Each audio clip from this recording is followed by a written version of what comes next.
Sejak lebih dari 17 abad lalu beberapa wilayah Nusantara pernah menjadi rumah bagi keberadaan kerajaan-kerajaan lokal yang bisa menjadi bukti perkembangan peradaban di wilayah Nusantara di masa lampau. Berdasarkan kajian atas beberapa bukti peninggalan arkeologis dan sejumlah karya tulis kuno yang ditemukan di wilayah Jawa bagian barat, misalnya pada masa lalu pernah berdiri beberapa kerajaan kuno. Salah satu kerajaan yang pernah berkuasa dan berjaya di Jawa bagian barat adalah Kerajaan Tarumanagara, yang diduga sudah ada sejak abad ke-5 Masehi dan runtuh pada akhir abad ke-7 Masehi. Jauh sebelum kerajaan ini berdiri dan memiliki pengaruh di beberapa daerah di wilayah Jawa Barat, 1 abad sebelumnya pernah berdiri kerajaan tertua pertama di Nusantara di daerah Kalimantan Timur, yaitu Kerajaan Kutai Martapura. Namun, perlu digarisbawahi mengenai kontroversi kerajaan tertua di Nusantara pernah kami singgung sebelumnya tentang Kerajaan Salakanagara, yang keberadaannya masih meragukan. Berbeda dengan Tarumanagara yang jejak keberadaannya bisa dilacak dari sejumlah temuan arkeologis. Di antaranya, Prasasti Ciarutan yang terletak di Kampung Muara, Desa Ciarutan Ilir, Kabupaten Bogor, Jawa Barat. Prasasti ditemukan persis di tepi aliran Sungai Ciarutan ini. Keberadaannya telah dilaporkan sejak tahun 1863 Masehi. Prasasti yang beraksara Palawa dengan bahasa Sansekerta ini disebutkan nama Raja Purnawarman, seorang raja yang memerintah negeri Taruma. Sistem kerajaan di wilayah Jawa bagian barat itu berdasarkan data arkeologis itu dengan penemuan prasasti-prasasti masa Tarumanagara. Memang tidak ada angka tahun di sana prasastinya itu, tetapi dari kajian paleografis terhadap tulisannya diduga sekitar abad ke-5 Masehi. Ke-5 Masehi itu ada bukti sekitar 5 sampai 7 yang bisa dibaca sih cuma sekitar 5. Ada suatu kerajaan yang bernama Tarumanagara dengan rajanya Purnawarman. Nah, sayang itu yang disebut di dalam prasasti cuma satu raja, Purnawarman saja. Selain Prasasti Ciarutan, di wilayah Kampung Muara juga ditemukan beberapa situs yang sezaman bahkan lebih tua dari Prasasti Ciarutan, yaitu Prasasti Kebon Kopi I yang juga menyebutkan nama Raja Purnawarman yang dipandang sebagai Dewa Indra. Menurut beberapa karya sastra Jawa kuno dianggap sebagai dewa hujan dan terkadang disebut juga sebagai dewa perang. Ia juga menyandang sebagai Dewa Wisnu dengan menyamakan bekas telapak kakinya di Prasasti Ciarutan sebagai dewa pemelihara yang memiliki elemen air. Dilihat dari pernyataannya, jelas bahwa Raja Purnawarman merupakan manifestasi dari Dewa Indra dan Dewa Wisnu, di mana kedua dewa ini berkaitan dengan keberadaannya sebagai sosok raja di negeri Taruma kala itu. Misalnya, saat itu ada banyak sungai di wilayah Taruma. Namun meski sungai merupakan sumber kehidupan para petani, hujan dan aliran air bisa berubah menjadi banjir yang sangat besar. Sehingga eksistensi dari kedua dewa ini Raja Purnawarman dianggap sebagai sosok yang dapat melindungi sumber kehidupan rakyatnya dari bencana alam, sekaligus menaklukkan kerajaan-kerajaan kecil di wilayah Jawa Barat agar tunduk dan mengintegrasikannya menjadi satu kerajaan yang kokoh dan luas.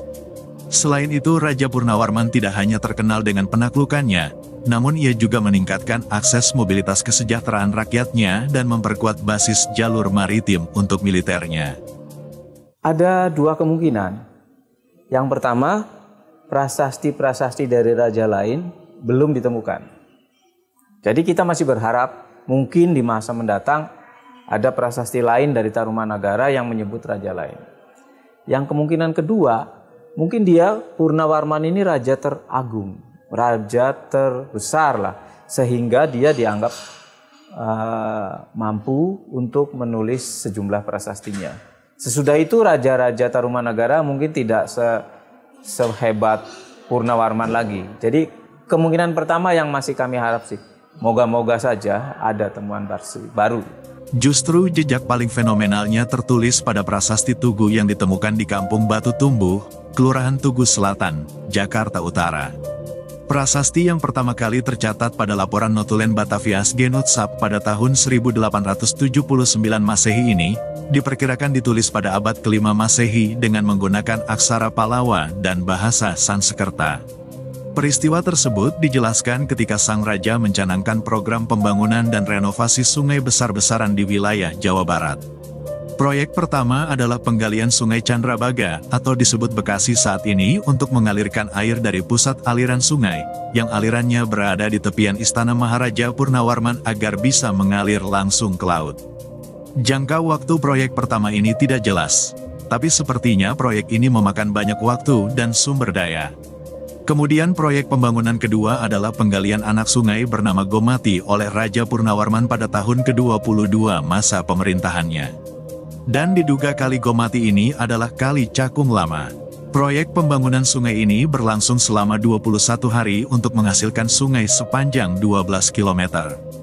Menariknya, semua program pembangunannya tidak pernah mangkrak dan untuk merayakan kesuksesan pembangunan dua kanal itu, para Brahmana mengadakan selamatan dengan mempersembahkan sekitar 1.000 ekor sapi yang dihadiahkan Raja Purnawarman. Prasasti Tugu ini ditulis dalam aksara Palawa dan bahasa Sanskerta. Memang tidak berangkat tahun, tapi dari jenis paleografi aksaranya itu berasal dari abad ke-5 Masehi. Jenis aksaranya Palawa yang termasuk Palawa yang awal, Palawa tua.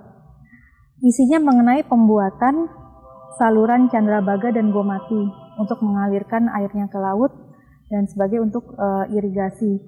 Yang saluran Gomati ini disebutkan melewati istananya Nenek Raja Purnawarman pada saat itu. Panjangnya sekitar 6.122 tumbak dan dilakukan selama 21 hari. Ada teori yang mencoba menjelaskan bahwa batas terluar dari suatu prasasti yang berhubungan dengan kerajaan, itulah wilayah terluar dari kerajaan tersebut. Jadi kalau Tarumanagara itu ditemukan prasastinya di Bogor, di daerah Pandeglang bagian selatan, terus di Jakarta Utara, dan sampai ke Jonggol, itu artinya ya pusat kekuasaan Tarumanagara itu sekitar Jakarta bagian utara, lalu wilayah pengaruh lingkar pertamanya sampai Bogor, Jonggol, lalu ke Pandeglang, dan lingkar yang terluar mungkin seluruh Tatar Sunda atau Jawa bagian barat. Di samping itu, ada sebagian sejarawan berpendapat bahwa kerajaan di Jawa Barat ini juga menjunjung tinggi toleransi, meski Raja Purnawarman menganut ajaran Hindu Weda awal. Dan salah satu candi yang diduga kuat bernuansa Buddha yang merupakan peninggalan kerajaan Taruma adalah Candi Batujaya. Hal ini pernah disinggung oleh peneliti sejarah juga orientalis dari Belanda, yakni Nicolaas Johannes Koum. Disebutkan seorang pendeta Buddha dari Kashmir bernama Gunawarman datang ke Pulau Jawa sekitar akhir abad ke-4 Masehi. Ajaran ini beraliran Hinayana bermazhab Mula Sarwasti Wadanikaya dan nampaknya ajaran ini menjadi terkenal dan berkembang pesat di Jawa.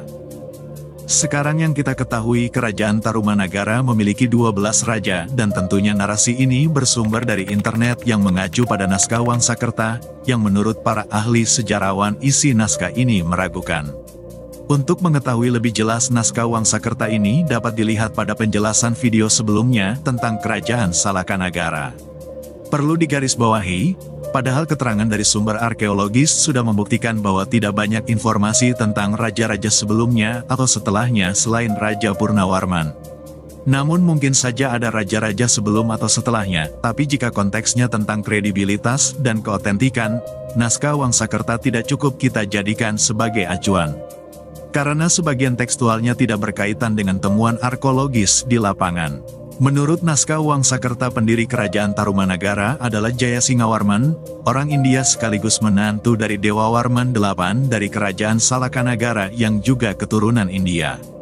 Dewa Warman ini disebut-sebut memiliki seorang putra bernama Aswawarman, yang menjadi menantu Kudungga di Kalimantan Timur dan mendirikan kerajaan Kutai Martapura. Sehingga menurut naskah Wangsakerta ada hubungan keluarga antara kerajaan Salakanagara, Kutai Martapura, dan Tarumanagara. Memungkinkan pengklaiman itu berdasarkan kesamaan nama belakang yang disandang dengan sebutan Warman.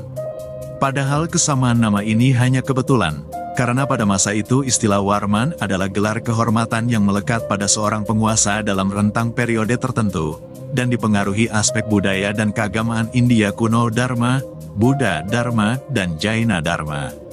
Dalam konteks nama yang menyandang Warman diantaranya kerajaan Pallava di India, dan bahkan raja-raja di Asia Tenggara pun melekatkan gelar Warman pada seorang penguasa. Misalnya, Raja Badrawarman I dari Kerajaan Champa, dan bahkan Gunawarman yang merupakan seorang pendeta Buddha dari Kashmir juga menyandangnya.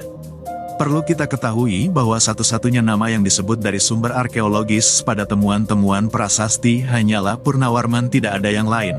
Bahkan leluhur dan penerusnya pun tidak ada keterangan di dalamnya. Kemudian berakhirnya Kerajaan Tarumanagara tidak ada yang tahu.